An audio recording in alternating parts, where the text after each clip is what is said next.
So hello बच्चों and parents, मैं इस पे बहुत सारे वीडियोस बनाता हूँ इस टॉपिक पे, जो टॉपिक आपने थंबनेल पे देखी है। एंड आई एम श्योर आप लोग बहुत ज़्यादा इससे रिलेट कर रहे होंगे। हर बच्चे में जो भी सीरियसली ट्राई कर रहा है और प्रिपरेशन कर रहा है, किसी की कभी लापरवाही हो सकती है, हो सकता है उसका मन ना लगा, हो सकता है वो मन उसका बहक गया हो दोस्तों में, या ख़राब संगत पड़ गया हो और उसने ठीक से तैयारी कुछ महीने नहीं की, लेकिन कहीं ना कहीं वो लगा हुआ है। या एक बच्चा ऐसा है जो पूरी ताकत से लगा तो है, लेकिन उसके समझ में कम आता है, आउटपुट कम आता है, एग्जाम में उसकी परफॉर्मेंस कम रहती है। या एक बच्चा ऐसा है जो कुछ तबीयत ख़राब हो गई, या कुछ पर्टिकुलर चैप्टर उसके समझ में नहीं आया और उसकी वजह से वो बहुत ज़्यादा परफॉर्म नहीं कर पा रहा, या किसी ने ऑनलाइन कोर्स ले रखी है थी और उसके डाउट्स बढ़ते चले गए और उसकी वजह से वो परफॉर्म नहीं कर पा रहा है, या किसी ने कोई और गलती कर दी हो। तो इन सब के लिए ये वीडियो है। आगे बढ़ने से पहले चैनल को पहले रोकिए और सब्सक्राइब करिए और इसके नोटिफिकेशन ऑन करिए।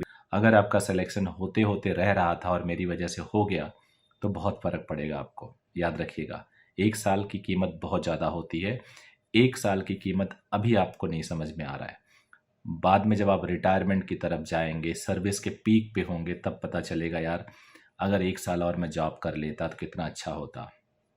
रिटायरमेंट का टाइम ना किसी का भी दुख वाला होता है। प्राउड करते हैं कि मैंने इतने साल सर्विस की, भगवान ने इतना मौका दिया, but still that is very emotional moment. So you can increase your retirement time by 1 year if you get success this year.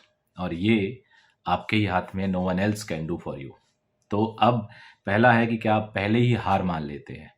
अगर आप अभी से प्रेशर में आ गए, रो रहे हैं, टेंशन ले रहे हैं और एज्यूम कर रहे हैं कि मुझे ड्रॉप करना है, मेरी प्रिपरेशन ठीक नहीं है, तो आप इस कैटेगरी में फॉल कर गए। और खुद अगर आप इस कैटेगरी में फॉल कर गए हो तो no one else can do for you. आपको गिरना ही है, फिर आपका सिलेक्शन नहीं होगा। सिलेक्शन ना होना कई कई बार काफ़ी हद तक आपके पिछले प्रिपरेशन पर डिपेंड करता है। मान लिया मैं आपका सिलेक्शन नहीं होने वाला है, लेकिन जब आप जर्नी में अगली साल स्टार्ट करेंगे तो वो जर्नी बिगिन कहाँ से करेंगे, एक वीडियो में मैंने बताया है कि आप स्टार्ट कहाँ से करते हैं। अगर 300 पे स्टार्ट करते हैं, 315 पे स्टार्ट करते हैं, तो आपको दिक्कत आएगी। और अगर 500 या 515 पे स्टार्ट करते हो तो कितना सुकून और कितना कॉन्फिडेंट होगा। पहली फ़ायदा तो ये हो जाएगा कि आपको कोचिंग बहुत सस्ते मिल जाएगी। ऐसे ही बहुत सारे और चीज़ें हैं, आपको फ़ायदा होंगी, कॉन्फिडेंस लेवल बढ़ जाएगा। कहीं भी किसी भी कोचिंग में जाएंगे तो आपको बहुत ध्यान देगा वो आप पे। तो ये सारी चीज़ें आपको फ़ायदा तो होंगी होंगी। दूसरा ये होगा कि then you will start working for the rank, then you will start working for good college, and if you start at lower marks then you will again fight for your selection. Believe me, these are two different things and different atmosphere इससे बनता है future में। तो आपको ये decide करना है कि बेसिकली आप किस लेवल पे है, अभी हार मान ले रहे हैं या फाइट कर रहे हैं। खुद आपने पढ़ा होगा यार, फाइटर को दुनिया सलाम करती है।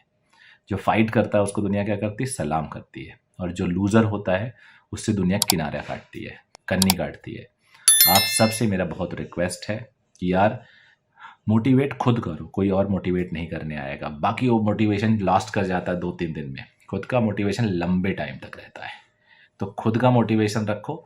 चीज़ों को जब पढ़ते हो तो केवल क्वेश्चन सॉल्व करने पे मत जाओ। If you are weak, if you are not scoring good marks, then don't go for question solving only, go for deep insight of the concept. Concept में घुसो, कॉन्सेप्ट में घुसो, उसके बाद देखो कैसे फ़र्क पड़ता है। आई होप इतना ही बताने आया हूँ मैं। ऐसे फिजिक्स, ऐसे केमिस्ट्री, ऐसे बायोलॉजी